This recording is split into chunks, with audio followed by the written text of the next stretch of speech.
ศาลาการประเรียนแห่งนี้นะครับก็เรียนเชิญ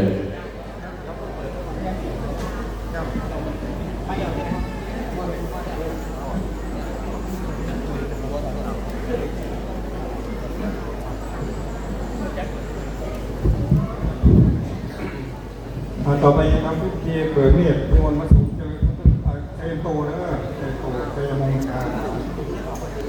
มีได้ไหมว่าดื่มเลยอายันโตโมทิยังเรสังขยังนังทิวัฒโนวังตวังเวชโยนิชยาตุจยมังคาริอัปปาราชิตาปันลังเจติเต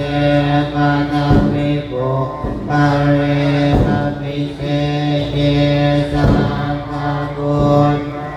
นังอาคัมปะโตปะโมทัตติสุนาคาสุมังคารังสุปภาตังสุติสุขังโนสุโมโตจัสสุเยธามธรรมจักริสุปทากินังกายกรรมังวาทาจิต